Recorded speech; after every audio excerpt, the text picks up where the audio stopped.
हमारा यूनिट है एपिडेमियोलॉजी का, यूनिट नंबर 4 है, जो कि हमारे साथ लेवल ऑफ प्रिवेंशन या concept of level of prevention है। इसमें हम प्रिवेंशन के हवाले से स्पेसिफिकली बात करेंगे। इसके ऑब्जेक्टिव्स को अगर हम देखें तो हमारे साथ इस यूनिट के ऑब्जेक्टिव मौजूद है, जिसमें सबसे पहले हम किस चीज़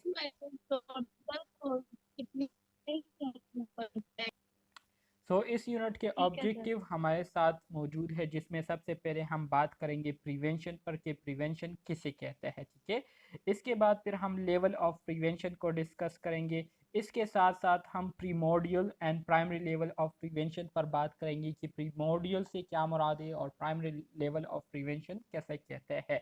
इसके अलावा सेकेंडरी और टर्शरी लेवल ऑफ प्रिवेंशन पर भी हम डिटेल के साथ बात करेंगे। ठीक है, तो बहुत ही आज बहुत सिंपल यूनिट है, इंशाल्लाह आपको इसकी आसानी से समझ आ जाएगी। सबसे पहले हम बात करेंगे प्रिवेंशन की। ठीक है, the goal of medical sciences are to promote health, to preserve health, to restore health when it is impaired, and to minimize suffering and distress. These goals are embedded in the word prevention. ठीक है dear students, आपको जो है ये बात याद रखनी चाहिए कि हम जितने भी मेडिकल साइंसेस पढ़ते हैं तो इसको पढ़ने का हमारा जो बुनियादी मकसद है वो यही है कि हम हेल्थ को क्या करें, प्रोमोट करें, लोगों की जो सेहत है उसको बेहतर से बेहतर बनाए। ठीक है, इसी तरह से लोगों की जो हेल्थ है उसको हम मेंटेन रखें। प्रिजर्व से मुराद ये है कि उसको हम हेल्दी ही रखें, उसमें हमें किसी किस्म की ऊंच नीच जो है वो हम उसको आने ना दे। ठीक है, इसी तरह से अगर कोई शख्स जो है वो बीमार हो जाए, किसी बीमारी में मुब्तला हो जाए, तो उनकी जो इम्पेयरमेंट है उसको हम ख़त्म करें और दोबारा से उनकी सेहत को हम क्या करें, रिस्टोर करें, बहाल करें। इसके अलावा अगर कोई शख्स जो है वो बहुत ज़्यादा सफ़र कर रहे हैं या किसी स्ट्रेस में मुब्तला हुए हैं, ठीक है, तो उनकी स्ट्रेस को, उनकी सफरिंग को हम क्या करें, उसको अगर हम ख़त्म नहीं कर सकते तो कम अज़ कम उसको हम रिड्यूस करें, उसकी जो शिद्दत है उसको हम क्या करें, कम करें। तो इस मकसद के लिए हम मेडिकल साइंसेस पढ़ते हैं। अब इन सारे गोल्स को अगर हम इकट्ठे कर ले, ठीक है, और इसके लिए अगर हम एक स्पेसिफिक वर्ड जो है चूज करें तो वो हमारे साथ क्या कहलाएगी, वो हमारे साथ प्रिवेंशन कहलाएगी। प्रिवेंशन किसे कहते हैं, प्रिवेंशन के लफ्जी मानी है परहेज करना। ठीक है, चीज़ों से अपने आप को महफूज रखना। जैसे कि आप सबको पता है कि हम डेली बेसिस पर अगर एक्सरसाइज करते हैं तो एक्सरसाइज करने का हमारा बुनियादी मकसद यही होता है कि हम मोटे ना हो। ठीक है, हमारी जो बॉडी स्ट्रक्चर है वो मेंटेन रहे और हम किसी भी किस्म की बीमारी से जो है वो महफूज रहे। तो इस मकसद के लिए हम क्या करते हैं, प्रिवेंशन करते हैं, एक्सरसाइजेस करते हैं। यहाँ पर हम प्रिवेंशन की डिफिनीशन पढ़ेंगे। सिंपल डिफिनीशन है, इसको आप याद रखिएगा, एमसीक्यूज में आ सकता है। कहते हैं कि the action of stopping something from happening और अराइजिंग, किसी चीज को होने से जब हम रोकते हैं, ठीक है, किसी चीज को पैदा होने से जब हम क्या करते हैं, रोकते हैं, तो इसको हम क्या कहते हैं, इस अमल को हम प्रिवेंशन कहते हैं। जैसे कि मिसाल के तौर पर जब बच्चे पैदा हो जाते हैं तो बच्चों के पैदा होते ही उनको हम क्या करते हैं, जल्दी से वैक्सीनेशन करते हैं, मुख्तलिफ किस्म की वैक्सीन उनको हम क्या करते हैं, एडमिनिस्टर करते हैं। तो ये जो अमल है इसको हम क्या कहते हैं, प्रिवेंशन कहते हैं। क्योंकि अभी उनको किसी किस्म की बीमारी नहीं हुई है, लेकिन फिर भी हम उनको उन बीमारियों से बचाने के लिए क्या करते हैं, इकदाम करते हैं। तो इस अमल को हम क्या कहेंगे, इस अमल को हम प्रिवेंशन कहेंगे। ठीक है,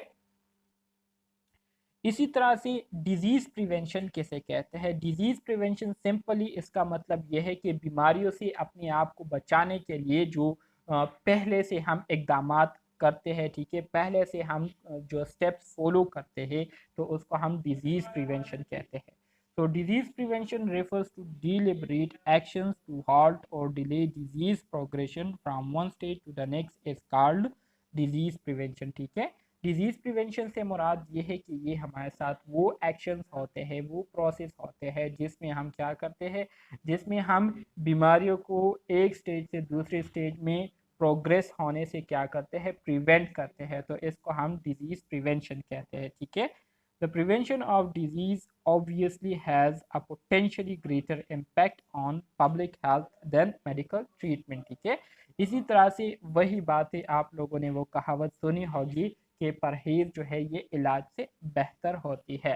तो इसी तरह से अगर हम डिजीज़ की प्रिवेंशन करते हैं तो इसका जो है हमें ज़्यादा से ज़्यादा जो है वो क्या होगा, फ़ायदा होगा, बजाय इसके कि आप बीमार हो और उस बीमारी के लिए जो है फिर आप ट्रीटमेंट जो है वो करते रहे। तो इसका इतना फ़ायदा नहीं होता जितना अगर हम बीमारी से अपने आप को बचाने के लिए एहतियाती तदबीर अपनाएं, तो इससे हमें ज़्यादा फ़ायदा होता है। ठीक है, समझ आ रही है इसकी? सर डेलिबरेट मीन के एक्शन को रोकना। डिलिब्रेट एक्शन टू हाल्ट मतलब यह है कि ऐसे इकदामात हम करें, ऐसे स्पेसिफिक स्टेप्स हम फॉलो करें जिसके ज़रिए हम उस बीमारी को मज़ीद प्रोग्रेस होने से क्या करें, रोक सके, उसको मज़ीद ख़तरनाक होने से हम रोकें। ठीक है, तो इसको हम क्या कहेंगे, इस अमल को हम डिजीज़ प्रिवेंशन कहेंगे। ठीक है, ओके जी। अब हम आ जाते हैं लेवल ऑफ प्रिवेंशन की तरफ। There are three level of disease prevention called primary, secondary and tertiary prevention. ये वैसे तो आपको सबको पता होगा कि हमारे साथ प्रिवेंशन के बेसिकली थ्री लेवल है, ठीक है। जिसमें पहला जो लेवल है उसको हम प्राइमरी लेवल ऑफ प्रिवेंशन कहते हैं, सेकेंड को सेकेंडरी लेवल ऑफ प्रिवेंशन और थर्ड को हम टर्शियरी लेवल ऑफ प्रिवेंशन कहते हैं। इसके अलावा एक फोर्थ लेवल जो है वो मुतारिफ किया गया है, जिसको क्या कहते हैं, जिसको प्रीमोडियल प्रिवेंशन कहते हैं। ठीक है, प्रीमोडियल प्रिवेंशन किसे कहते हैं, इसके हवाले से भी अब हम आगे डिटेल के साथ बात करेंगे। एमसीक्यूज में आपसे पूछ सकते हैं कि how many level of prevention. तो हमारे साथ basically three level of prevention है, ठीक है। Primary prevention, secondary prevention and tertiary prevention. अगर आपको जो है इसके अलावा प्रीमोडियल प्रिवेंशन भी दिया गया हो तो फिर आपने ऑल ऑफ द अबव को क्या करना होगा, मार्क करना होगा। ठीक है, सबसे पहले हम बात करें जी, सबसे पहले हम बात करेंगे प्रीमोडियल प्रिवेंशन की। प्रीमोडियल प्रिवेंशन किसे कहते हैं? प्रीमोडियल प्रिवेंशन के सिंपल अल्फाज में इसका मतलब ये है कि बीमारी के होने के जो अंदेशे होते हैं, जो ख़तरात होते हैं, तो उन ख़तरात से हम अपने आप को बचाने के लिए जो इक़दामात करते हैं, तो इसको हम क्या कहते हैं, इसको हम प्रीमोडियल प्रिवेंशन कहते हैं। एक तो बीमारी के रिस्क फैक्टर्स होते हैं ना, कि जब रिस्क फैक्टर होंगे तो उस रिस्क फैक्टर की वजह से वो जो है एक्चुअल डिजीज़ में कन्वर्ट हो सकती है।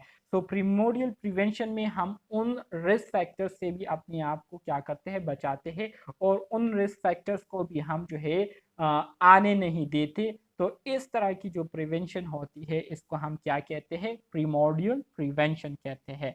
It is the prevention of the emergence और development of risk factors in population group in which they have not yet appear. ठीक है, कहते हैं कि ये हमारे साथ प्रिवेंशन की वो किस्म है जिसमें हम क्या करते हैं, जिसमें हम उन रिस्क फैक्टर से अपने आप को क्या करते हैं, बचाते हैं, जो कि एक ख़ास ग्रुप से क्या होते हैं, मुंसलिक होते हैं, और हम उन उन पॉपुलेशन को जो है अभी एक्सपोज नहीं हुए होते। ठीक है, तो इसके जो रिस्क फैक्टर्स होते हैं उससे अपने आप को बचाने के लिए हम जो इक़दामात करते हैं, ठीक है, तो इसको हम क्या कहते हैं, इसको हम प्रीमोडियल प्रिवेंशन कहते हैं। Primordial prevention consists of measures that inhibit the emergence of risk factors in the form of environmental, economic, social and behavior condition and cultural pattern of living। ठीक है, अब हमारे साथ जो प्रीमोडियल प्रिवेंशन होता है तो इसमें हम क्या करते हैं, इसमें हम अपने आप को रिस्क फैक्टर्स को पैदा होने से क्या करते हैं, उससे हम क्या करते हैं, रोकते हैं कि किसी भी किस्म की बीमारी के जो रिस्क फैक्टर्स है वो पैदा ना हो। तो जब रिस्क फैक्टर्स पैदा नहीं होंगे तो इस तरह से बीमारी से फिर हम बहुत ज़्यादा दूर होंगे और हमें बीमारी जो है वो नहीं लगेगी। तो इसमें हम मुख्तलिफ इन्वायरमेंटल, माशी, माशरती और जितने भी बिहेवियरल कंडीशन होती है, मतलब हमारे लाइफस्टाइल जो होती है। तो इन सारी चीज़ों को हम क्या करते हैं, मेंटेन रखते हैं और इसमें किसी भी किस्म की जो एबनॉर्मेलिटी है उसको आने की गुंजाइश जो है वो नहीं छोड़ते। तो इस तरह की जो प्रिवेंशन होती है इसको हम क्या कहते हैं, प्रीमोडियल प्रिवेंशन कहते हैं। इसी तरह से सर अगर यूनिवर्सिटी हम तो करियर भी बोल सकते हैं। जी मतलब करियर वो पेशेंट होते हैं ना कि खुद तो वो किसी बीमारी में मुब्तला नहीं होते, लेकिन दूसरों के लिए वो चांस होते हैं कि उसमें सफर होते, मतलब नहीं उस नहीं, कंडीशन में ये लोग सफर कैरियर कर सकते हैं। कैरियर का मतलब ये है कि उनमें बीमारी ऑलरेडी मौजूद होती है जो कि बीमारी को कैरी शुरू कर होगी रहे होते लेकिन हैं, वो, ठीक है। लेकिन हाँ, इससे जो है क्या होता है, कैरियर जो है ये इनमें बीमारी ऑलरेडी मौजूद होती है और ये दूसरे लोगों को मुंतकिल करने की सलाहियत भी इनमें होती है। लेकिन डिपेंड करता है कि वो बीमारी कौन सी है, कम्युनिकेबल है या नॉन कम्युनिकेबल है। अगर कम्युनिकेबल होगी तो कैरियर से जो है फिर दूसरे लोगों में आसानी से ट्रांसमिट होगी। अगर नॉन कम्युनिकेबल है तो फिर चाहे वो उनके साथ खाना खाए मिलकर, चाहे उनके साथ जो है अपने खाने की चीज़ें शेयर करे, फिर उनको जो है किसी किस्म की बीमारी लगने के चांसेस नहीं होते, ठीक है। तो ये डिपेंड करता है डिजीज़ की नेचर पर कि वो कम्युनिकेबल डिजीज़ है या नॉन कम्युनिकेबल है, ठीक है।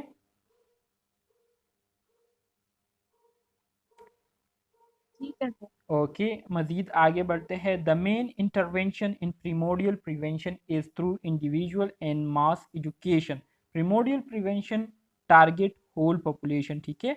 अब प्रीमोडियल प्रिवेंशन में हमारा बुनियादी काम क्या होता है, प्रीमोडियल प्रिवेंशन में हमारा बुनियादी काम लोगों को मुख्तलिफ बीमारियों के हवाले से उनको अवेयरनेस देनी होती है, उनको एजुकेशन देनी होती है, ठीक है। क्योंकि बीमारी अभी मौजूद नहीं है, उसके रिस्क फैक्टर्स भी अभी मौजूद नहीं है, तो सिर्फ उन बीमारियों के हवाले से हम उनको आगाह करते हैं और वो तमाम फैक्टर्स उनको हम बताते हैं जिसकी वजह से उनको बीमारी लाहक हो सकती है या उस बीमारी के जो चांसेस है वो पैदा हो सकते हैं। तो प्रीमोडियल प्रिवेंशन में हम क्या करते हैं, इस तरीके से लोगों को बीमारियों से बचाते हैं और इसमें हम पूरा जो पॉपुलेशन होती है, पूरी जो आबादी होती है, उनको हम क्या करते हैं, एजुकेट करने की कोशिश करते हैं, उनको हम अवेयरनेस देते हैं। इसके बाद हमारे साथ जैसे रेडिएशन होता है कि यहाँ पे वो है, तो वो एज अ प्रिवेंशन। बिल्कुल ठीक कहा आपने। अब आ जाते हैं प्राइमरी प्रिवेंशन की तरफ। प्राइमरी प्रिवेंशन क्या है, primary prevention aims to prevent the disease from occurring. जो प्राइमरी प्रिवेंशन हम करते हैं तो इसका बुनियादी मकसद यही होता है कि हम लोगों को बीमार होने से क्या करें, बचाए, लोगों को बीमार होने से बचा के रखे। तो इस मकसद के लिए हम प्राइमरी प्रिवेंशन करते हैं।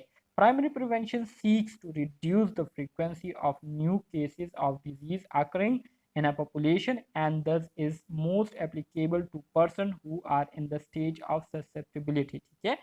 प्राइमरी प्रिवेंशन हम किस स्टेज में करते हैं, प्राइमरी प्रिवेंशन हम स्टेज ऑफ ससेप्टेबिलिटी में हम प्राइमरी प्रिवेंशन को फॉलो करते हैं। मतलब उस स्टेज में हम प्राइमरी प्रिवेंशन को फॉलो करते हैं जिसमें लोगों के बीमार होने के चांसेस हो, लोगों के बीमार होने का अंदेशा हो कि हाँ ये लोग जो है उस पॉपुलेशन को एक्सपोज हुए थे, तो हो सकता है कि इनमें भी ये बीमारी जो है वो नज़र आए, इनमें भी ये बीमारी जो है पैदा हो जाए। तो इन लोगों के लिए फिर हम प्राइमरी प्रिवेंशन रिकमेंड करते हैं और इसमें हम क्या करते हैं, इसमें हम जितने भी न्यू केसेस ऑफ डिजीज़ जो है आ रहे होते हैं, तो डिजीज़ के जो न्यू केसेस है उसकी जो फ्रीक्वेंसी है, उसकी जो शिद्दत है, ठीक है, उसकी जो रफ्तार है, उसको हम क्या करते हैं, प्राइमरी प्रिवेंशन के ज़रिए रिड्यूस करते हैं, ठीक है।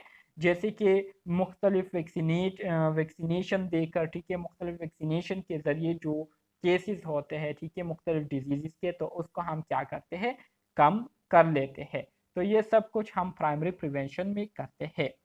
इसी तरह से अगर हम मज़ीद आगे इसको डिस्कस करें, it signifies intervention in the pre pathogenesis phase of disease और हेल्थ प्रॉब्लम, ठीक है।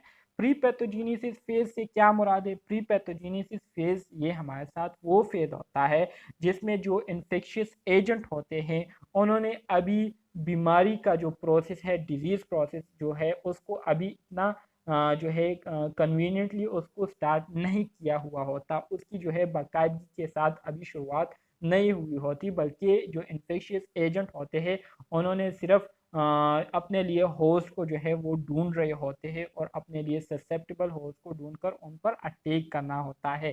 तो इससे पहले कि एजेंट जो है ससेप्टेबल होस्ट पर अटैक करे, तो हम प्राइमरी प्रिवेंशन के जरिए उन ससेप्टेबल होस्ट को क्या करते हैं, महफूज करते हैं उन इन्फेक्शियस एजेंट से। ठीक है। Primary prevention may be accomplished by measure of health promotion and specific protection। ठीक है। प्राइमरी प्रिवेंशन जो है हम किस तरह से कर सकते हैं, प्राइमरी प्रिवेंशन जो है हम हेल्थ प्रोमोशन के जरिए कर सकते हैं और स्पेसिफिक प्रोटेक्शन के जरिए कर सकते हैं। अब हेल्थ प्रोमोशन क्या है, स्पेसिफिक प्रोटेक्शन क्या है, आगे इसको डिस्कस करते हैं। हेल्थ प्रोमोशन से मुराद ये है कि the strategies include health education and health promotion program designed to foster healthier lifestyles and environmental health program designed to improve environmental quality। ठीक है।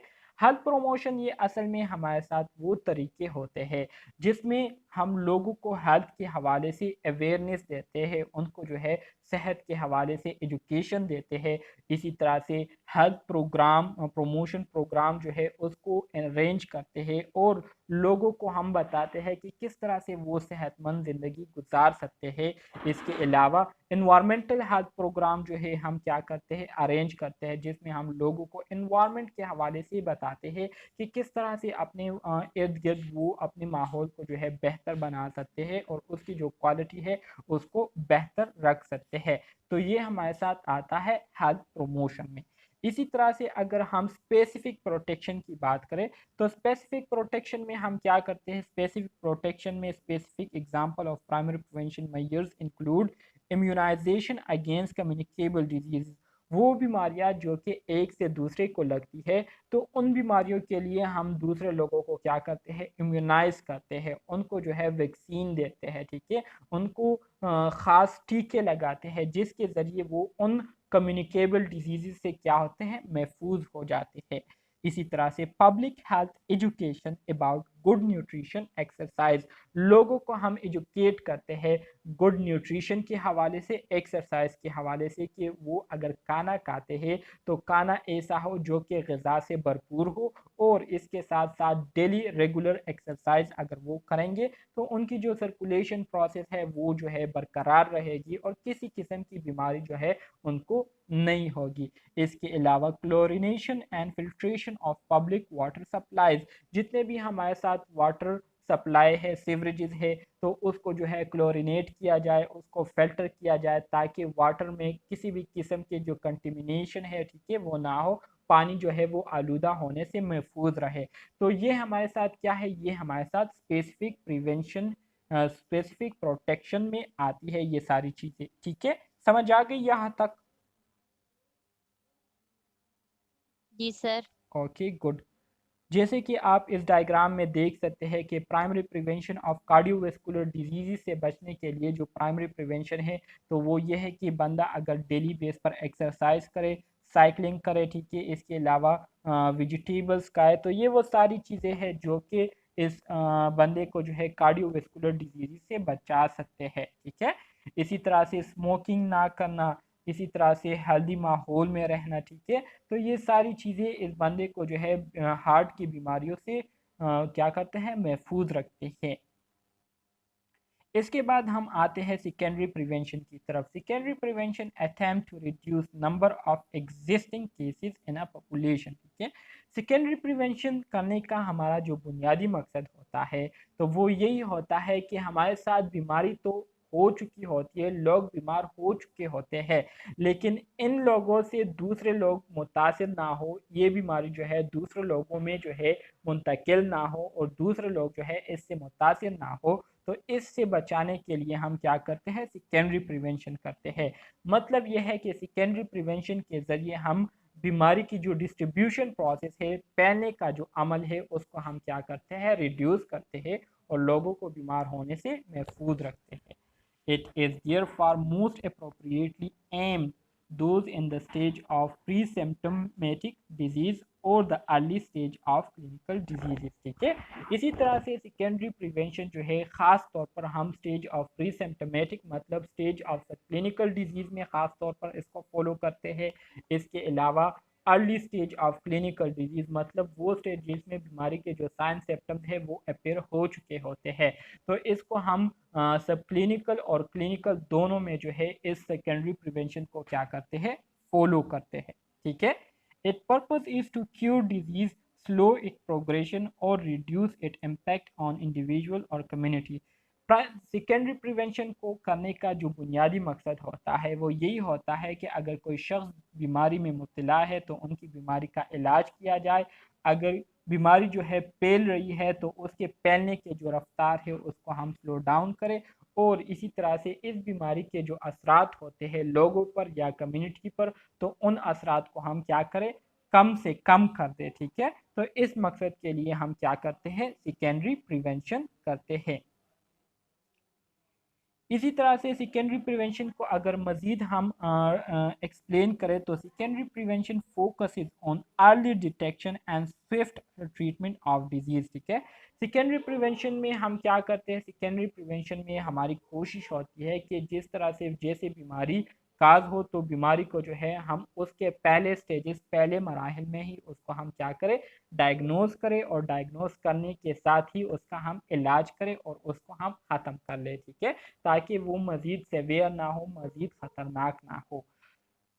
द स्पेसिफिक इंटरवेंशन, इसके लिए हम जो ख़ास इंटरवेंशन करते हैं, स्टेप्स फॉलो करते हैं, तो इसमें हम अर्ली डायग्नोसिस करते हैं। अर्ली डायग्नोसिस में हम स्क्रीनिंग टेस्ट करते हैं पेशेंट की, और इसके साथ साथ केस फाइंडिंग प्रोग्राम्स फॉलो करते हैं। इसके अलावा जब डिजीज़ को हम डायग्नोस कर लेते हैं तो उसके लिए फिर हम प्रॉपर ट्रीटमेंट अपने पेशेंट को देते हैं और उनकी जो डिजीज़ है उसको हम ख़त्म करने की कोशिश करते हैं। इसी तरह से स्क्रीनिंग फॉर डिजीज़ के लिए हम जो स्क्रीनिंग करते हैं तो ये हमारे साथ एक कॉमन अप्रोच है सेकेंडरी प्रिवेंशन में बीमारियों को डायग्नोज करने के लिए। It is search for unrecognised disease और defect by mean of repeatedly applied test, examination and procedure in apparently healthy population, ठीक है। स्क्रीनिंग जो है ये हम इस मकसद के लिए करते हैं ताकि हमें लोगों में बीमारी के काज होने से पहले, बीमारी के ख़तरनाक होने से पहले उनमें हम बीमारी को क्या कर ले, डायग्नोज कर ले, फाइंड आउट कर ले, और उस बीमारी को ख़तरनाक होने से पहले उसके लिए हम क्या करें, इलाज करें और उस बीमारी को हम ख़त्म कर ले। तो इस मकसद के लिए हम स्क्रीनिंग करते हैं। Screening is perform to detect disease early so proper treatment can be initiated, वही बात है जो कि अभी मैंने आपको कही।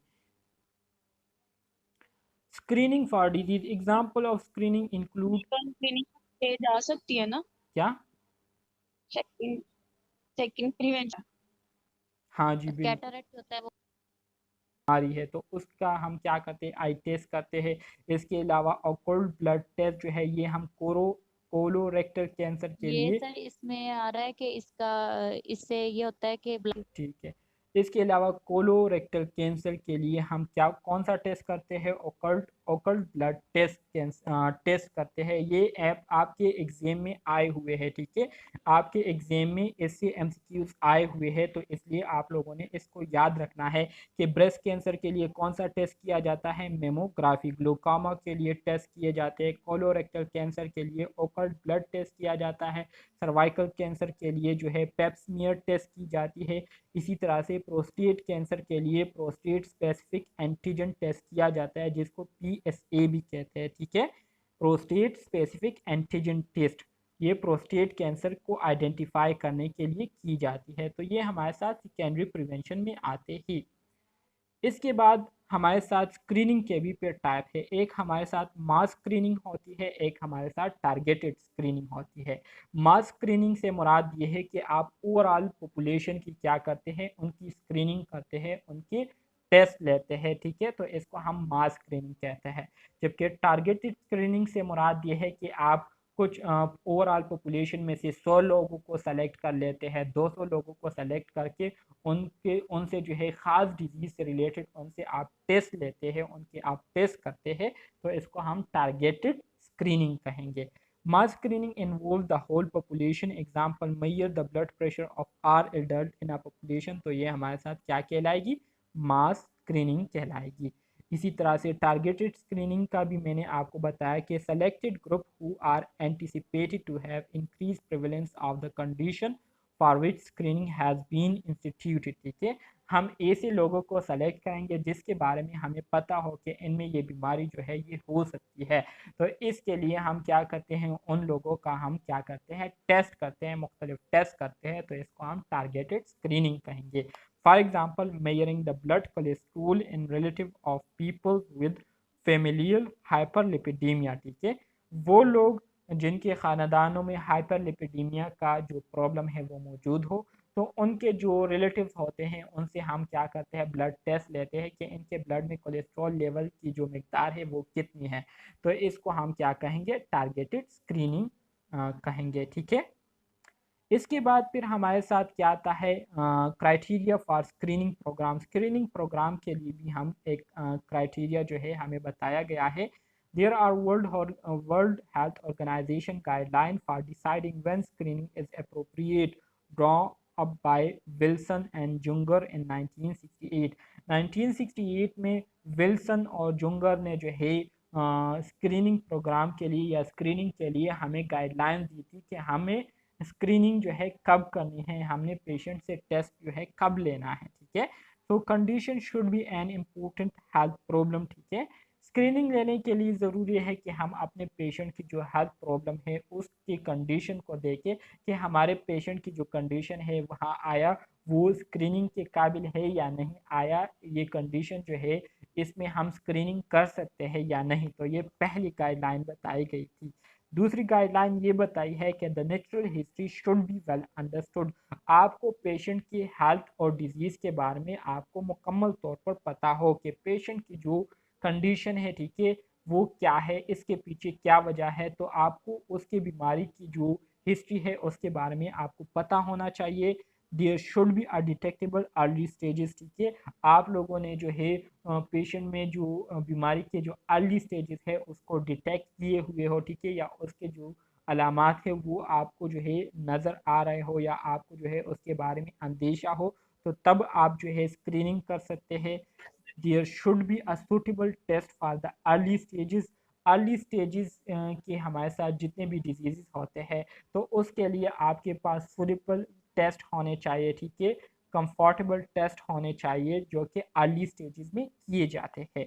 The test should be acceptable to the population to be screen. इसी तरह से जो टेस्ट आप लेना चाहते हैं तो उसको जो है वो पॉपुलेशन जो है एक्सेप्ट करती हो, उसको जो है वो पॉपुलेशन मानती हो और आपको जो है टेस्ट करने के लिए जो है आपको वो इजाज़त देते हो। तो ये होना चाहिए। इसके अलावा the cost should be balance against benefit. इसी तरह से टेस्ट पर जितना खर्चा आता है तो उतना ही जो है उसका फ़ायदा भी पेशेंट को होना चाहिए। ये ना हो कि खर्चा वो हज़ारों में करे और फ़ायदा उनको जो है 2 रुपए का भी ना हो। तो इस तरह से आप लोगों ने कभी भी नहीं करना। ठीक है, तो ये वो गाइडलाइन है जो कि स्क्रीनिंग प्रोग्राम ने बताए हुए है कि हम कौन से कंडीशन में अपने पेशेंट से मुख्तलिफ किस्म के टेस्ट जो है वो करवा सकते हैं। Disease treatment. Example of other secondary prevention methods include treatment of hypertension to prevent complication and removal of skin cancer lesion as they occur। ठीक है, तो ये दूसरे एग्जाम्पल आपको सेकेंडरी प्रिवेंशन के दिए गए हैं। इसी तरह से फिर हमारे साथ आता है टर्शरी प्रिवेंशन। टर्शरी प्रिवेंशन क्या है?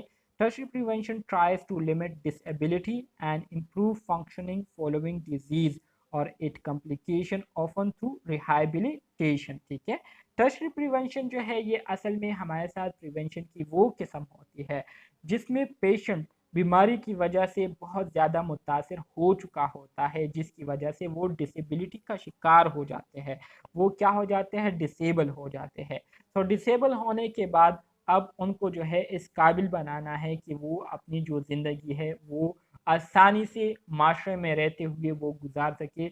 और उनको जो है वो तमाम वाले से मैं आपको बता रहा था कि टर्शरी प्रिवेंशन ये असल में हमारे साथ प्रिवेंशन की वो किस्म है जिसमें हम उन लोगों को क्या करते हैं, प्रिवेंट करते हैं, उन लोगों को केयर देते हैं जो कि ऑलरेडी डिजीज़ की वजह से सफ़र कर चुके होते हैं और सफ़र कर रहे होते हैं, मतलब वो डिसेबल हो चुके होते हैं। तो अब इस डिसेबिलिटी के साथ वो माशरे में किस तरह से सर्वाइव कर सकते हैं, तो उसके हवाले से उनको जो है ट्रेनिंग दी जाती है, उनकी जो फंक्शनिंग है उसको इस हद तक जो है लाया जाता है कि उससे जो है वो अपनी जो लाइफ है उसको आसानी से गुजार सके और उनको जो है किसी किस्म की परेशानी ना हो, ठीक है, और वो अपने माशरे में अपने आप को आसानी से एडजस्ट कर सके इस बीमारी के साथ। तो इसके लिए हम जो प्रिवेंशन करते हैं तो इसको हम क्या कहते हैं, टर्शरी प्रिवेंशन कहते हैं, ठीक है। टर्शरी प्रिवेंशन जो है बेसिकली हम क्लिनिकल स्टेज के लास्ट जो स्टेज होते हैं, मतलब क्लिनिकल स्टेज के लास्ट स्टेज में हम करते हैं, या स्टेज ऑफ रिकवरी, डिसेबिलिटी या डेथ में हम क्या करते हैं, टर्शरी प्रिवेंशन स्टेप को फॉलो करते हैं, ठीक है। इसका मकसद क्या होता है, aim of tertiary prevention is to promote the patient adjustment to irremediable condition, ठीक है। टर्शरी प्रिवेंशन को करने का हमारा बुनियादी मकसद यही होता है कि हम अपने पेशेंट को इस काबिल बना सके कि वो अपनी इस बीमारी के साथ अपने माशरे में जो है सरवाइव कर सके, अपने माशरे में अपने आप को एडजस्ट कर सके। तो इस मकसद के लिए हम उनको क्या करते हैं, टर्शरी प्रिवेंशन करते हैं, उनको टर्शरी प्रिवेंशन केयर देते हैं। जैसे कि आप देख सकते हैं कि intervention that should be accomplish in the stage of tertiary prevention में हम जो इंटरवेंशन ट्रीटमेंट देते हैं तो इसमें पहला हमारे साथ डिसेबिलिटी लिमिटेशन होती है कि जो डिसेबल होते हैं, ठीक है, जो डिसेबल लोग होते हैं तो उनकी जो डिसेबिलिटी होती है उसको इस हद तक कम करने की कोशिश करते हैं कि वो उस डिसेबिलिटी के साथ आसानी से अपने आप को माशरे में एडजस्ट कर सके और आसानी से जो है वो अपनी माशरे में जो है अपनी लाइफ को गुजार सके। तो इसको कहते हैं डिसेबिलिटी लिमिटेशन, मतलब उनकी जो डिसेबिलिटी है, उनकी जो ख़राबी है, उनकी जो कमज़ोरी है उसको इस हद तक हम क्या करते हैं, कम करते हैं कि उनको उनकी जो कमज़ोरी है वो फिर कमज़ोरी नज़र नहीं आती, ठीक है। Rehabilitation the combined and coordinated use of medical, social, educational, and vocational measures for training and retraining the individual to the highest possible level of functioning is called rehabilitation. MCQs में आपसे पूछ सकते हैं कि रिहैबिलिटेशन किसे कहते हैं। Rehabilitation से मुराद ये है कि ये हमारे साथ वो अमल होता है, ये हमारे साथ वो प्रोसेस होता है जिसमें हम जो डिसेबल लोग होते हैं तो उनको मेडिकल केयर के साथ साथ सोशल केयर, एजुकेशनल केयर और वोकेशनल केयर देते हैं, जिसके ज़रिए हम अपने पेशेंट को इस काबिल बना लेते हैं कि वो अपनी ज़िंदगी को जो है फिर आसानी से गुजारने के काबिल होते हैं और उनको उनकी जो बीमारी है वो फिर बीमारी नज़र नहीं आती, उनको फिर वो बोझ नहीं लगती। तो इसको हम क्या कहते हैं, इसको हम रिहैबिलिटेशन कहते हैं, मतलब बीमारी के साथ उनको ज़िंदगी गुजारने का तरीका हम जो सिखाते हैं तो इस अमल को हम क्या कहते हैं, रिहैबिलिटेशन कहते हैं, ठीक है। जैसे कि डायग्राम में आप देख सकते हैं कि एक पेशेंट है जो कि डिसेबल है, जिनकी लेग जो है वो काम नहीं कर रही, लेकिन डॉक्टर क्या कर रहे हैं, उनके लेग को इस काबिल बना रहे हैं कि वो कम अज़ कम उस लेग के ज़रिए जो है स्टेप ले सकते हो। दौड़ने के काबिल तो नहीं होंगे लेकिन इस काबिल होंगे कि बैठने के बजाय उठ सकते होंगे, ठीक है, उठने बैठने के काबिल डॉक्टर जो है उनको बना रहे हैं। तो इसको कहते हैं रिहैबिलिटेशन। समझ आ रही है आप स्टूडेंट्स को? Okay, good. टर्शरी प्रिवेंशन, अच्छा जी, मुझे ऐसा लग रहा है कि सारे स्टूडेंट जो है वो लेट कर मेरे लेक्चर को सुन रहे हैं, तो काइंडली बैठ जाए, टेक लगाए, ठीक है, ताकि आपको जो है चीज़ों की समझ आ जाए।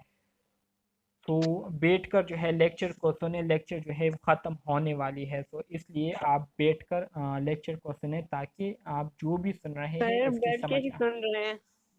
नहीं नहीं, मुझे लग रहा था कि कुछ स्टूडेंट जो है वो लेटे हुए हैं और लेट कर सुन रहे हैं। टर्शरी प्रिवेंशन के सर एग्जांपल्स। पूछने वाला नहीं था ना, इसलिए किसी ने क्वेश्चन नहीं किया ना, इसलिए आपको फील हो रहा है। अच्छा जी, आपने क्या कहा, ज़रा दोबारा कहें। मैंने कहा इसमें कुछ पूछने वाला नहीं था ना, कोई क्वेश्चन ही हाँ नहीं जी बनता था, हाँ जी बिल्कुल। इसलिए सब कम्युनिटी के साथ सुन रहे थे। बिल्कुल बिल्कुल सिंपल है ना, तो अच्छी बात है कि आप लोगों को समझ आ रही है। और अगर कोई क्वेश्चन हो तो कोई बात नहीं है, क्लास के बाद भी आप फिर मुझसे पर्सनली मैसेज करके पूछ सकते हैं, या ग्रुप में आप मैसेज करें तो ग्रुप में भी सारे स्टूडेंट माशाल्लाह से सबको समझ आ रही है, ठीक है, तो वो भी आपको बता सकते हैं। Treatment of diabetic to prevent complication of disease, मिसाल के तौर पर जो डायबिटिक पेशेंट होते हैं तो उनकी हम जो ट्रीटमेंट करते हैं तो इस मकसद के लिए करते हैं कि वो डायबिटिक पेशेंट की जो डायबिटीज़ है वो मज़ीद ख़तरनाक ना हो, क्योंकि डायबिटीज़ ये एक ऐसी बीमारी है जो कि मुकम्मल तौर पर ख़त्म नहीं हो सकती। तो इसके साथ साथ फिर पेशेंट को जो है अपने आप लेवल ऑफ को एडजस्ट प्रिवेंशन करना हेल्थ होता है। असेसमेंट में भी पढ़े हुए हैं ना, हम्म। इसलिए थोड़ा थोड़ा सा नॉलेज है इसके बारे में। हाँ जी बिल्कुल बिल्कुल माशाल्लाह। इंशाल्लाह आगे भी आपको बहुत सारी चीज़ों के बारे में समझ आ जाएगी, और आप जो है फिर आपके साथ जो दूसरे लोग हैं जिन्होंने क्लासेस नहीं लिए हुए तो वो फिर अफसोस करेंगे कि हमने क्यों अपना सेकंड सेमेस्टर जो है वेस्ट किया क्लास ना लेते हुए। तो आपको जो है इंशाल्लाह अपने बारे में फिर खुद से अंदाज़ा हो जाएगा कि आप लोगों ने कितनी लर्निंग की है। The ongoing management of chronic heart disease patient with medication, diet, exercise and periodic examination, ठीक है। इसी तरह से जिन्होंने हार्ट सर्जरी की होती है या जिनको हार्ट की बीमारी हो, लाइक कोरोनरी आर्टरी डिजीज जिसको हो, तो वो क्या करते हैं, वो उस बीमारी को जो है मुकम्मल तौर पर ख़त्म नहीं कर सकते, लेकिन उसको मज़ीद ख़तरनाक होने से बचाने के लिए वो मेडिकेशन लेते हैं, साथ में वो अपनी डाइट को जो है हल्की रखते हैं, साथ में एक्सरसाइज करते हैं, और इसी तरह से वक्तन फ़वक्तन अपनी चेकअप करते हैं। तो ये वो सारे मेथड है जो कि हम टर्शरी प्रिवेंशन में क्या करते हैं, फॉलो करते हैं। इसी तरह से the combine and coordinated use of medical, social, educational, vocational measure of training and retraining the individual to highest possible level of functioning ability is called rehabilitation. ये आपके पास रिहाइबिलिटेशन की डिफिनीशन है, इसको भी आप लोगों ने याद करना है, एमसीक्यूज में आता है, ठीक है। इसमें हमारे साथ मेडिकल रिहाइबिलिटेशन आ जाती है। जी सर सेम है, वो जो पीछे थी ना, बिल्कुल बिल्कुल वही जो अभी डिफिनीशन हमने पीछे दोबारा। पढ़ी है ना, सेम यही है। हाँ बिल्कुल वही डिफिनीशन है, सेम यहाँ पर आपको दोबारा मेंशन की गई है। रिहाइबिलिटेशन के हमारे साथ किस्म है medical rehabilitation, vocational rehabilitation, social rehabilitation and psychological rehabilitation. तो ये हमारे साथ क्या है, 4 टाइप्स है रिहाइबिलिटेशन के, जो मेजर टाइप्स है वो है, ठीक है। लेवल ऑफ प्रिवेंशन क्या है, the natural history of disease and the level of prevention are closely linked. Natural history of disease और लेवल ऑफ प्रिवेंशन जो है ये हमारे साथ बिल्कुल एक जैसे है, ठीक है, क्लोजली इनका एक दूसरे के साथ क्या है, इंटरेक्शन है। When where and to whom apply level of prevention, तो वही बातें हैं जो कि हम यूनिट नंबर 3 में हमने की थी, तो दोबारा से वो सारी चीज़ें आपको यहाँ पर बताई गई है। तो मेरे ख्याल में इसमें जो है आपको डिस्कस करने वाली कोई चीज़ नहीं है, यहाँ पर इसको हम देख लेते हैं। एथियोलॉजिकल फेज में हमारे साथ सोशल इन्वायरमेंटल डिटर्मिनेंट्स आते हैं और रिस्क एंड प्रोटेक्टिव फैक्टर आते हैं। प्रिमोडियल प्रिवेंशन की अगर हम बात करें तो इसमें क्या होता है, सोशिएटल स्ट्रक्चर्स एंड देयर बाय, जी जी ये पीछे वाला जो था, टेबल है, ठीक है, इसमें कोई भी मुश्किल बात आपको बताई नहीं गई है। Pre and post disease stage से मुराद, प्री से मुराद डिजीज स्टेज से पहले की जो कंडीशन थी उसको हम प्री डिजीज स्टेज कहते हैं। पोस्ट डिजीज स्टेज से मुराद डिजीज के लगने के बाद की जो कंडीशन होती है उसको हम पोस्ट डिजीज स्टेज कहते हैं। यहाँ पर आपको इथियोलॉजिकल फेजेस के बारे में बताया जा रहा है। इथियोलॉजिकल फेज से मुराद ये है कि वो फेज जिसमें डिजीज़ के काजेज़ के बारे में हम बात करते हैं, डिजीज़ के रिस्क फैक्टर्स के बारे में हम बात करते हैं, जिसकी वजह से डिजीज़ प्रोसेस शुरू हुआ होता है। तो इसमें हमारे साथ सोशल एंड इन्वायरमेंटल डिटर्मिनेंट्स भी आ जाते हैं और रिस्क एंड प्रोटेक्टिव फैक्टर्स भी आ जाते हैं। तो इसमें अगर हम देखें condition in society, economic and economic stability वगैरह, अगर हमारे माशरे की जो कंडीशन है वो स्टेबल ना हो, अगर हमारी मीशत जो है स्टेटस हमारे स्टेबल ना हो, ठीक है, तो माशरती तौर पर अनस्टेबल होने की वजह से भी हम डिप्रेशन का शिकार होंगे। और जब हमारे साथ माशी हालात हमारे ठीक नहीं होंगे, ठीक है, हमारे पास पैसे नहीं होंगे, तो इसकी वजह से फिर हम हेल्थ फैसिलिटीज़ तक हम हमारी रसाई जो है वो नहीं होंगी, जिसकी वजह से हम हेल्थ सर्विसेज से महरूम होंगे, और जब हेल्थ सर्विसेज से महरूम होंगे तो फिर हम बीमारी की तरफ क्या होंगे, बढ़ेंगे। इसी तरह से community circumstances services availability, community circumstances से मुराद ये है कि अगर प्रॉपर एजुकेशन जो है वो लोगों को ना दी गई हो, ठीक है, इसी तरह से जो हेल्थ सर्विसेज है वो तमाम लोगों को जो है सेम अवेलेबल ना हो, तो इससे लोग जो है क्या होंगे, मुतासिर होंगे, और इसी तरह से जो लिविंग इन्वायरमेंट है वो इफ़ेक्ट होगा और लोग जो है बीमारी की तरफ बढ़ेंगे। इसी तरह से personal risk and protective factor में आपको पर्सनल फैक्टर्स के बारे में बताया जा रहा है। पर्सनल फैक्टर से मुराद ये है कि अगर आप अपना ख्याल नहीं रखते, ठीक है, आप अपने बारे में कॉन्शियस नहीं है, ठीक है, तो आप ज़ाहिरी बातें फिर ख़तरे की तरफ बढ़ेंगे, ठीक है, आप जो है नुकसान की तरफ बढ़ेंगे। इसी तरह से अगर आपकी लाइफस्टाइल जो है वो अच्छी ना हो, ठीक है, तो इससे आपकी सेहत मुतासर होगी। जेनेटिकली आप में किसी किस्म की बीमारी हो, ठीक है, तो इससे आप मुतासर होंगे। अगर आपका एजुकेशन लेवल जो है वो सही ना हो, आपको जो है चीज़ों के बारे में अवेयरनेस ना हो, तो इससे आपको पता नहीं होगा कि कौन सी चीज़ें मेरे लिए जो है बेहतर है, कौन सी बेहतर नहीं है, तो इस वजह से आप ख़तरे में होंगे। इसी तरह से जहाँ पर आप काम कर रहे हैं और वहाँ पर बहुत ज़्यादा मुसलसल शोर हो रहा हो, वहाँ का जो माहौल है वो आलूदा हो, गंदगी हो वहाँ पर, तो इससे आपकी सेहत क्या होगी, मुतासिर होगी। इसके साथ साथ आप की जो सोशल सपोर्ट है वो आपके हक में ना हो, फैमिली की तरफ से आप पर बहुत ज़्यादा प्रेशर है, तो ये सारी वो चीज़ें हैं जो कि आपको क्या कर सकती है, बीमार कर सकती है। इसी तरह से फिर हमारे साथ अगला स्टेज आता है pre clinical phase. Pre clinical phase से मुराद ये वो फेज़ होता है जिसमें डिजीज़ की शुरुआत हो चुकी होती है, लेकिन उस डिजीज़ के जो अलामात है वो अभी ज़ाहिर नहीं हुए होते। तो इसमें क्या होते हैं, biological onset of disease. Biological onset of disease से मुराद ये है कि जो इन्फेक्शियस एजेंट होते हैं तो वो होस्ट पर अटैक कर लेते हैं और बीमारी की बाकायदा से शुरुआत कर लेते हैं। अब जब बीमारी की शुरुआत होती है तो ज़ाहिरी बात है हमारे बॉडी के जो फंक्शन है वो ख़राब होना शुरू हो जाते हैं, जिसको हम क्या कहते हैं, इम्पेयरमेंट कहते हैं। अब जब हमारे बॉडी के फंक्शन वन बाय वन ख़राब होंगे तो ज़ाहिरी बात है बॉडी के फंक्शन ख़राब होने की वजह से उस खराबी के जो अलामात है, जो सिम्टम्स है वो हम में अपीयर होना शुरू हो जाएंगे।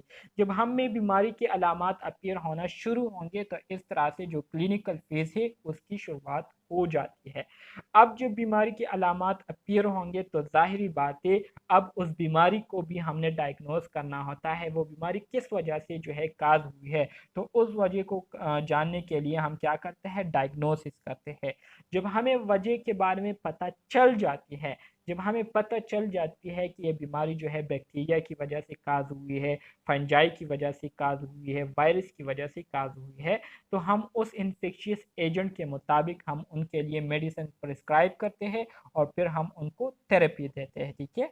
अब अगर थेरेपी कामयाब हुई तो बंदा ठीक हो जाएगा, अगर थेरेपी नाकाम हुई तो बंदा क्या होगा, डिसेबिलिटी का शिकार हो जाएगा। डिसेबिलिटी का शिकार होने की वजह से फिर हम क्या करेंगे, फिर हम उनको रिहाबिलिटेट करेंगे, मतलब उनको रिहाबिलिटेशन देंगे, उनको जो है इस काबिल बनाएंगे कि वो इस बीमारी के साथ साथ जो है ख़ुद अपना ख्याल जो है रख सके, ख़ुद अपनी जिम्मेदारियां या अपने जो केयर है वो इस हद तक कर सके कि उन्हें जो है दूसरे का मोहताज ना होना पड़े। तो इसमें फिर हम क्या करते हैं, रिहाबिलिटेशन करते हैं, या बंदा मुकम्मल तौर पर हैंडीकेप हो जाता है, दूसरों का मोहताज हो जाते हैं। तो ये हमारे साथ pre and post disease stages थे जो कि कल मैंने आपको बताए थे। तो उम्मीद करता हूँ इसकी समझ आपको आ गई होगी। जी sir, thank you. Okay, good.